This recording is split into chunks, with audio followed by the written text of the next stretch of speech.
Advocate Jaishankar, കോൺഗ്രസിന് 99, BJPക്ക് 239 എന്നുള്ളതാണ് ഇപ്പോഴത്തെ നമ്പർ. ആദ്യത്തെ രണ്ട് പാർട്ടികളും തമ്മിലുള്ള ഡിഫറൻസ് വളരെ വലുതാണ്. പക്ഷേ നമ്മുടെ ദേശീയ രാഷ്ട്രീയ സാഹചര്യം അപ്രമാദിത്വത്തിൻ്റെതായിട്ട് ഇപ്പോൾ കഴിഞ്ഞ ഒരു പതിറ്റാണ്ടായല്ലോ. ഒരു മൈനോറിറ്റി ഗവൺമെന്റിനെ കോയലേഷൻ എന്നുള്ള നിലയിൽ ഭൂരിപക്ഷമുണ്ട്, പക്ഷേ സിംഗിൾ ലാർജസ്റ്റ് പാർട്ടി എന്നുള്ള നിലയിൽ BJPക്ക് തനിച്ച് കേവല ഭൂരിപക്ഷം കിട്ടില്ല എന്ന് ഏറെക്കുറെ ഉറപ്പിക്കാവുന്ന ഘട്ടത്തിൽ മോദി തന്നെ നയിക്കുമെന്ന് താങ്കൾ വിചാരിക്കുന്നുണ്ടോ? മോഡി അല്ലാതെ പിന്നെ ആര് നയിക്കും എന്നാണ് അഭിലാഷിന് തോന്നുന്നത്? വേറൊരാളുടെ പേര് പറയൂ. തീർച്ചയായിട്ടും മോഡി തന്നെ ഭരിക്കും, മോഡി തന്നെ നയിക്കും എന്നുള്ള കാര്യത്തിൽ യാതൊരു സംശയവും വേണ്ട. മോഡി അല്ലാതെ മറ്റൊരാൾ ഇന്നത്തെ നിലയ്ക്ക് BJPക്കോ ഇവരുടെ സഖ്യത്തിനോ സങ്കല്പിക്കാൻ പോലും പറ്റുകയില്ല.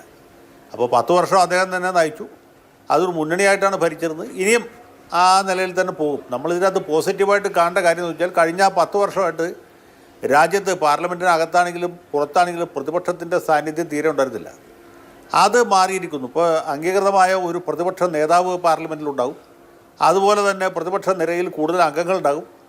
അവർക്ക് സർക്കാരിൻ്റെ വീഴ്ചകളെ, പോരായ്മകളെ, അപലപനീയമായ എല്ലാ കാര്യങ്ങളെയും പാർലമെൻറ്റിനകത്തും പുറത്തും തുറന്നു കാണിക്കാനുള്ളൊരു അവസരം ലഭിക്കും. അപ്പോൾ ശക്തമായ പ്രതിപക്ഷം ഉണ്ടാകുന്നു എന്നുള്ളതാണ് പ്രധാനപ്പെട്ട കാര്യം.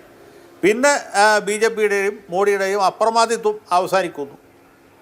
അദ്ദേഹത്തിന് കൂടുതൽ സൂക്ഷ്മതയോടുകൂടി, കൂടുതൽ അവധാനതയോടുകൂടി, പ്രതിപക്ഷത്തെ കൂടി ഉൾക്കൊണ്ടുകൊണ്ട്, പൊതുജനാഭിപ്രായത്തിന് ചെവി കൊടുത്തുകൊണ്ട് മുന്നോട്ട് പോകേണ്ടതായിട്ട് വരും. അദ്ദേഹത്തിൻ്റെ കഴിഞ്ഞ സ്വാതന്ത്ര്യ ദിനത്തിലെ പ്രസംഗം തൊട്ട് ഞാനിത് പറയുന്നതാണ്. അദ്ദേഹം കഴിഞ്ഞ തവണ ചെങ്കോട്ടയിൽ പതാക ഉയർത്തിക്കൊണ്ട് പറഞ്ഞു, അടുത്ത തവണ ഞാനിവിടെ പതാക ഉയർത്തും, ഞാൻ തന്നെ ആയിരിക്കും ഇന്ത്യയെ നയിക്കുക. ഞാൻ അന്ന് പറഞ്ഞു, അങ്ങനെ ഒരു പ്രധാനമന്ത്രി ഒരിക്കലും പറയാൻ പാടില്ല. പ്രധാനമന്ത്രിക്ക് ഉറപ്പുണ്ടാകും, അദ്ദേഹത്തിൻ്റെ പാർട്ടിക്ക് വിശ്വാസം ഉണ്ടാകും, അദ്ദേഹം തന്നെ വീണ്ടും പ്രധാനമന്ത്രി ആകാനുള്ള സാധ്യതയുണ്ട്. പക്ഷേ എങ്കിൽ പോലും ആ രീതിയിലുള്ളൊരു പ്രഖ്യാപനം അവിടെ നടത്തിയത് അഭംഗിയാണെന്ന് ആദ്യം പറഞ്ഞ ആളാണ് ഞാൻ.